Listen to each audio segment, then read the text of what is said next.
অবশেষে ভারতবর্ষ পাকিস্তানের ওপর নিতে চলেছে ফাইন্যান্সিয়াল স্ট্রাইক। ইতিমধ্যে আমরা শুনেছি সার্জিক্যাল স্ট্রাইক। তো এটি আবার কী ধরনের স্ট্রাইক? এটি মূলত একটি আর্থিক স্ট্রাইক। আপাতত ভারত আইএমএফের কাছে আবেদন জানিয়েছে যে পাকিস্তানকে এই ফাইন্যান্সিয়াল স্ট্রাইকের মধ্যে ফেলা হোক।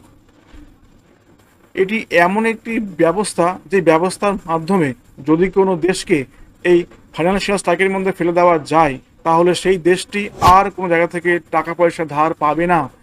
আইএমএফ, ইন্টারন্যাশনাল মনিটারি ফান্ড, সেখান থেকে কোনো টাকা পয়সা আসবে না। বিশ্ব ব্যাংক কেউ লোন দেবে না। এমনকি কোনো বড় বড় উদ্যোগপতি, কোনো ব্যবসায়ী এই দেশে কোনো বিনিয়োগ করবে না। অর্থাৎ ভারতের এখন লক্ষ্য হচ্ছে কিভাবে পাকিস্তানের ওপরে এই ফাইন্যান্সিয়াল স্ট্রাইকটি লাগু করা যায়। পেহেলগাম ঘটনার পর থেকে ভারতবর্ষ একের পর এক বিভিন্ন রকম পদক্ষেপ নিয়ে যাচ্ছে। তার ভেতরে এটি একটি খুব গুরুত্বপূর্ণ পদক্ষেপ। আমাদের যে বিদেশ মন্ত্রী আছেন ডক্টর এস জয়শঙ্কর, তিনি ভীষণ উদ্যোগ নিয়ে চলে গেছেন আইএমএফে এবং ওখানে গিয়ে জানিয়েছেন যে আপনারা যে ধারগুলো দেন পাকিস্তানকে, সেই টাকাটা ওরা কিন্তু ওদের দেশের শিক্ষার জন্য ব্যয় করে না, স্বাস্থ্যের জন্য ব্যয় করে না, চিকিৎসার জন্য ব্যয় করে না, কোনো রকম রিসার্চের জন্য ব্যয় করে না, বরং ওটা ওরা সম্পূর্ণ ব্যয় করে ওদের দেশের উগ্রপন্থাকে সাপোর্ট দেওয়ার জন্য, জঙ্গি তৈরি করার জন্য এবং পার্শ্ববর্তী দেশগুলোতে জঙ্গি হামলা চালানোর জন্য। ফলে আপনারা দয়া করে আর লোন দেবেন না। আগামী 9ই মে 2025 আইএমএফের বোর্ড মিটিং আছে এবং সেখানেই ফাইনাল সিদ্ধান্ত নেওয়া হবে যে পাকিস্তানকে ফাইন্যান্সিয়াল স্ট্রাইকের আওতায় ফেলা হবে কিনা, এবং সেখানে একেবারে সব পরিষ্কার হয়ে আসবে যে আগামীতে পাকিস্তানের ভবিষ্যৎ কোন দিকে যাচ্ছে। বর্তমানে পাকিস্তানে আইএমএফের একটা বেল আউট প্রজেক্ট চলছে। ব্যাপারটা কি সিম্পল বিষয়, অর্থাৎ দেশের অর্থ নেই, টাকা পয়সা নেই, দেশটাকে চালানোর জন্য আইএমএফ লোন দিচ্ছে এবং এই সবটা লোনের পরিমাণ হচ্ছে $7 বিলিয়ন, যার ভেতরে ইতিমধ্যে $1.3 বিলিয়ন দেওয়া হয়ে গেছে। এখনও বাকি আছে $5.7 বিলিয়ন দিতে বাকি আছে। তার ভেতরে ইন্ডিয়া ছুটে গেছে আইএমএফে এবং তারা গিয়ে জানিয়েছে আপনারা যা টাকা দিয়েছেন অলরেডি, কিন্তু বাকিটা আর দেবেন না। এভাবে দিলে পরে ওরা কিন্তু সেই টাকাগুলো পার্শ্ববর্তী দেশের সন্ত্রাসের কাজে ব্যয় করে, ওদের দেশের মূল যা উন্নতি করার জন্য প্রয়োজন তা কিন্তু ওরা ওগুলো খরচ করছে না। ফলে আপাতত সেই লোন দেওয়ার কাজটি বন্ধ আছে এবং খুব শীঘ্রই 9ই মে 2025 আসবে হচ্ছে আইএমএফের বোর্ড মিটিং। সেখানে যতগুলো লোন ইতিমধ্যে দেওয়া হয়ে গেছে তার রিভিউ দেখা হবে এবং যেগুলো বর্তমানে চলছে তারও রিভিউ হবে এবং তার ভিত্তিতে সিদ্ধান্ত নেওয়া হবে যে আগামীতে ওদেরকে আর লোন দেওয়া সম্ভব হবে কি না। এই যে বিষয়গুলো ঘটছে এগুলো কিন্তু একদিনে ঘটছে না, এগুলো ঘটানো একেবারে সহজ ব্যাপার নয়।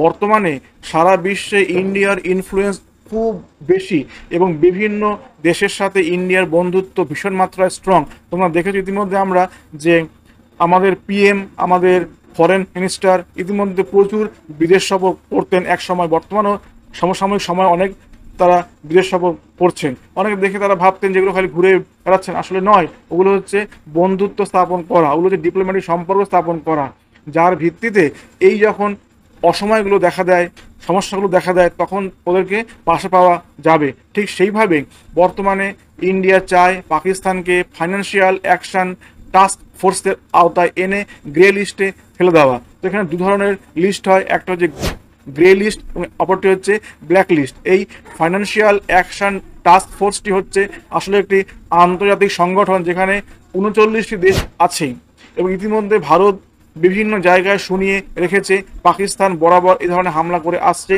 তার জন্য সমস্ত দেশ, এই 39 দেশের ভেতরে ইতিমধ্যে 23টি দেশ ভারতের সঙ্গে আছে। তারা ভারতকে সব রকম সাহায্য দেওয়ার জন্য প্রস্তুত এবং কিভাবে পাকিস্তানকে এই ফাইন্যান্সিয়াল অ্যাকশন টাস্ক ফোর্সের আওতাতে গ্রে লিস্টে ফেলে দেওয়া যায় এই নিয়ে কিন্তু সিদ্ধান্ত হবে অতি দ্রুত। বর্তমান সময়কার যুদ্ধগুলো আর সেই রকম নেই যে ইচ্ছে হলো ঢাল তরোয়াল নিয়ে ঝাঁপালাম অন্য দেশের ওপরে, এমনটা কিন্তু এখন আর নেই। এখনকার সময় নিয়ম হচ্ছে গিয়ে সম্মুখ সমরে না গিয়ে ট্যাকটিক্যাল ওয়েতে শেষ করতে হবে।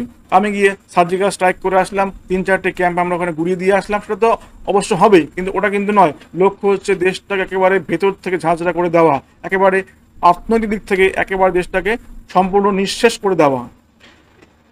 বর্তমানে পাকিস্তানের হাতে আছে $15 বিলিয়ন, যেটা হচ্ছে ওদের দেশের 2 মাসের ইম্পোর্ট করার জন্য যথেষ্ট। সেখানে ভারতবর্ষের হাতে আছে $688 বিলিয়ন আছে। এই যে 2 মাস যে ওরা ইম্পোর্ট করতে পারবে, যদি এই ধরনের ভারত যদি এইভাবে পাকিস্তানকে গ্রে লিস্টে বা ব্ল্যাক লিস্টে ফেলে দিতে পারে, সেক্ষেত্রে ওদের কি হবে? ওদের দেশে অভাব দেখা দেবে অবশ্যই তেলের। ওরা ইম্পোর্ট করবে তেল, অর্থ নেই। ফুড ইম্পোর্ট করতে হবে, অর্থ নেই। ওষুধ অবশ্যই লাগবে, ইম্পোর্ট করতে হয়, ওটাও নেই। তাহলে অর্থ না থাকলে পরে পাকিস্তানের হাতে কোনো তেল থাকবে না, মানে পেট্রোল থাকবে না, জ্বালানি থাকবে না, কোনো খাদ্য থাকবে না, ওষুধপত্র থাকবে না। এর ফলে কি হবে? ওই দেশের ভেতরে একটা অশান্তির সৃষ্টি হবে। সবাই চায় কি দেশটা চলবে কি দিয়ে? দোকানে যাবে, খাবার নেই। পেট্রোল কিনে যাবে, পেট্রোল নেই। লোকে অসুস্থ হবে, হসপিটাল, নার্সিংহোম, ফার্মেসিতে কোনো মেডিসিন নেই। এর ফলে কি হবে? ওখানকার জিনিসের দাম আরও বেশি বাড়বে, চাহিদা বাড়ছে, যোগান অনেক কমে যাচ্ছে, ফলে অবশ্যই দাম অনেক বাড়বে, মুদ্রাস্ফীতি অনেক হু করে বৃদ্ধি পাবে। বর্তমানে ওখানে মুদ্রাস্ফীতির হার হচ্ছে 20%।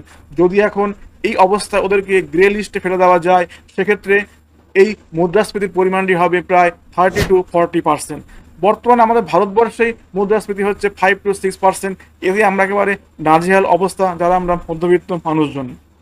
আর তুমি ভেবে দেখো, যদি এই মুদ্রাস্ফীতির পরিমাণটি হয় 30-40%, তাহলে অবস্থা কোন জায়গায় যাবে? তার ফলে কি হবে? ওদের যা লোন নেওয়া আছে, ওরা সেই লোনটিও আর শোধ করতে পারবে না। এবারে যখন দেশের এমন একটা অবস্থা হবে, তখন কি হবে? দেশের নাগরিকদের ভেতরে একটা অসহিষ্ণুতা একটা প্রকাশ পাবে, চারদিকে অশান্তি হবে। মানে মানুষজনের যা কিছু চাহিদা, যা কিছু বেসিক চাহিদা, অর্থাৎ তার জ্বালানির প্রয়োজন, খাদ্যের প্রয়োজন, ওষুধের প্রয়োজন, কিন্তু ওগুলো কিছুরই জোগান নেই। ফলে ওরা সরকারের এগেনস্টে বিক্ষোভ সৃষ্টি করবে এবং সরকারের উপর একটা চাপ সৃষ্টি হবে। সেকেন্ড কি হবে? ওদের পাবলিক সার্ভিস। দেখো, ওদের দেশে ওখানে পঞ্চায়েত আছে, মিউনিসিপ্যালিটি আছে, সরকারি অফিস, কলেজ, হাসপাতাল সবই আছে। এবার যদি ওরা টাকা হাতে না থাকে, তাহলে পর কেউ আর সরকারি চাকরি করবে না। অর্থাৎ ওদের যে পৌরসভা স্টাফেরা চাকরি ছেড়ে দেবে। অর্থাৎ রাস্তার যে জঞ্জাল কেউ আর ওঠাবে না। জল দেওয়া যে হয়, জল আর দেওয়া হবে না। স্যানিটারি সিস্টেম আর কেউ ওগুলো পরিষ্কার করবে না। তাহলে ভেবে দেখো, যে যদি একটা হাতে অর্থই না থাকে, ওদের সমস্ত পাবলিক সার্ভিসটা যদি ফেলিওর হয়ে যায়, তাহলে দেশটা সম্পূর্ণভাবে কোন জায়গায় গিয়ে দাঁড়াবে? দেন এর সঙ্গে আমরা অবশ্যই, এইটা হচ্ছে একটা খুব ভালো সময়, যখন নাকি দেশটা এমন একটা আর্থিকভাবে বিপর্যয়ের মুখে পড়ে যাবে, তখনই একটা সঠিক টাইম হচ্ছে গিয়ে বালুচিস্তানের দিকে একটু লক্ষ্য রাখা। তখন আমাদের ইন্ডিয়ার উচিত, আমাদের যারা এজেন্সিগুলো আছে, আমাদের ইন্টেলিজেন্সগুলো আছে, ওদেরকে একটুখানি লক্ষ্য রাখা যে বালুচ যারা ভাই বোনেরা আছে, যারা চায় স্বাধীন হতে, ওরা একটু আরও বেশি আন্দোলনে অংশ নিক, আরও বেশি আন্দোলন করুক। সেখানে ওরা আরও চাপ দিক পাকিস্তানকে। অর্থাৎ একদিকে যেমন দেশের হাতে অর্থটাও নেই, অর্থ একদিকে নিঃশেষ, অপরদিকে দেশের অভ্যন্তরে বিদ্রোহ। ওরা বিদ্রোহ দমন করবে কি দিয়ে? অর্থই নেই, বাঁচার মতো খাদ্যই নেই, সেখানে আবার বিদ্রোহ দমনটাই বা করবে কি দিয়ে?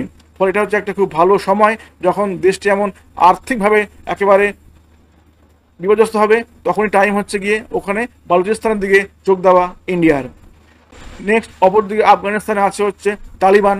এবার তালিবানদের সঙ্গে হচ্ছে পাকিস্তানের সম্পর্ক কিন্তু ভালো নয়। ওরাও অল্প অল্প ঢুকে আসুক, এবং সেক্ষেত্রেও আমাদের ইন্ডিয়ার ইন্টেলিজেন্স যারা এজেন্সি আছে, তারাও একটু ওদেরকে সাহায্য করুক, কিভাবে পাকিস্তানের দিকে আর একটু ঢুকে যাওয়া যায়। অর্থাৎ সব দিক থেকে কিভাবে দেশটিকে একেবারে বিপর্যস্ত করে দেওয়া যায়। এর সঙ্গে যখন দেশটির এমন একটি অবস্থার মধ্যে ঢুকে যাবে, তখন লক্ষ্য রাখতে হবে হচ্ছে পাক অকুপাইড কাশ্মীরের দিকে। সেখানকার মানুষরা তখন বুঝতে পারবে যে শুধুমাত্র একটা ইসলামিক কান্ট্রিতে থাকার জন্য আমাদের বর্তমানে এতটা অসুবিধে হচ্ছে। আমাদের এখানে সব কিছুরই কষ্ট, আমাদের এখানে কোনো রকম খাদ্যের অভাব, মেডিসিনের অভাব, জ্বালানির অভাব, অর্থ নেই, কিচ্ছু নেই। তাহলে আমরা শুধুমাত্র ইসলামিক কান্ট্রিতে থাকার জন্য আমরা এদের সঙ্গে আছি। ওখানকার মানুষেরা বরং তখন আগ্রহ প্রকাশ করুক যে আমরা ইন্ডিয়ার সঙ্গে যুক্ত হব। কোথায়? ইন্ডিয়াতেও তো প্রচুর পরিমাণে মুসলিম আছে, ওরা তো বেশ ভালো আছে, দেশটি ধর্ম নিরপেক্ষ দেশ, ওখানে ওদের কোনো অসুবিধা হচ্ছে না। তাহলে আমরা কী জন্য এখানে থেকে যাব এদের সঙ্গে? বরং আমরাও যুক্ত হয়ে যাই ইন্ডিয়ার সঙ্গে। অর্থাৎ যখন এই দেশটি সব দিক দিয়ে একেবারে অবস্থা খারাপ হয়ে যাবে, তখন অবশ্যই পাক অধিকৃত কাশ্মীরের মানুষজন বুঝবে যে আমরা শুধুমাত্র এদের সঙ্গে আছি বলে আজকে আমরা এতখানি অবস্থা খারাপের মধ্যে আছি। আমরা কেন এখন যাব না ইন্ডিয়ার সঙ্গে? এবং সেখানে আমাদের ইন্টেলিজেন্স, আমাদের এজেন্সিগুলো একটু ওখানে কাজ করা শুরু করে দিক, ওদেরকে বোঝানো শুরু করে দিক, এবং ওদের মধ্যে একটা এবং ওদেরকে বুঝতে সাহায্য করুক যে কোনটি করলে ভালো হয়। ওখানকার জনগণই চাক যে আমরা ইন্ডিয়ার সঙ্গে যুক্ত হয়ে যাব। এবং অবশ্যই থাকবে হচ্ছে অবশ্যই স্ট্রাইক, যেগুলো এখন আইডেন্টিফাইড হবে, যে সমস্ত ঘাটিগুলো ধরা পড়বে, চোখে আসবে, নজরে আসবে, ওগুলোর মধ্যে টুকটাক স্ট্রাইক এখনই করার সময়। স্ট্রাইকটি এখন নয়, যখন দেশটির সম্পূর্ণ বিপর্যয় নেমে আসবে স্ট্রাইক হবে তখন, যখন সে তার নিজের দেশের অভ্যন্তরীণ সমস্যা সামলাতে ব্যতিব্যস্ত, আর কোনো হাতে অপশান নেই, তখন হবে স্ট্রাইক, যাতে আর ফিরে এসে আর বাড়তি আঘাতের কোনো জায়গা না থাকে। ইতিমধ্যে তোমরা দেখবে সম্প্রতি আমাদের যে ফরেন মিনিস্টার আছে এস জয়শঙ্কর, তিনি যেখানেই যাচ্ছেন, যার সাথে কথা বলছেন, বিভিন্ন দেশের যারা আছেন ফরেন মিনিস্টার, সেখানে গিয়ে বারবার বলছেন যে আমাদের সঙ্গে এমনটা হয়েছে, আমাদের পেহেলগামে এমন ঘটনা ঘটেছে। ভারত চায় বর্তমানে পাকিস্তানকে ফাইন্যান্সিয়াল অ্যাকশন টাস্ক ফোর্সের আওতায় এনে ওটাকে গ্রে লিস্টে আনা।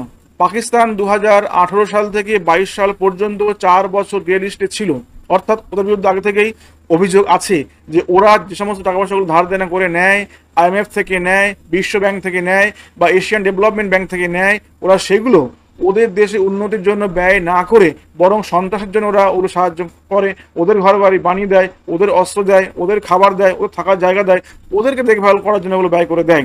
ফলে অভিযোগ বহুদিন ধরে ছিল, এবং ইতিমধ্যে গত 4টে বছর পাকিস্তান গ্রে লিস্টে ছিল, FATF এর গ্রে লিস্টে ছিল। বর্তমান ইন্ডিয়া ওটাই লক্ষ্য, পাকিস্তানকে আবার গ্রে লিস্টে ফিরিয়ে নিয়ে যাওয়া। এবং ইতিমধ্যে বহু দেশ যেমন ধরো America, England, France, Germany, Australia, সৌদি আরব, ইউনাইটেড আরব এমিরেটস, এরা প্রত্যেকেই সংহতি প্রকাশ করেছে ইন্ডিয়ার সঙ্গে, এরা প্রত্যেকেই ইন্ডিয়ার সঙ্গে আছে, ইতিমধ্যে সমর্থন জানিয়েছে হ্যাঁ এই ধরনের দেশকে গ্রে লিস্টে ফেলে দেওয়া উচিত।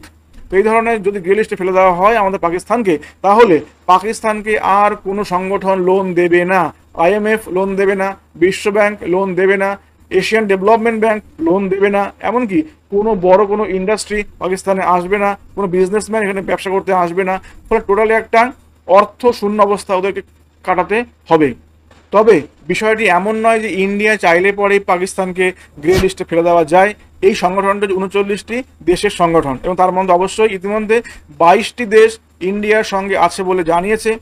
অন্তত যদি 16 থেকে 17টি দেশ ইন্ডিয়ার সঙ্গে থাকে, তাহলে পাকিস্তানকে ওখানে গ্রে লিস্টে ফেলে দেওয়া সম্ভব। কিন্তু পাকিস্তানের সঙ্গে আছে চীন এবং তুরস্ক, ওরা কিন্তু এই ব্যাপারে সমস্যা সৃষ্টি করতে পারে।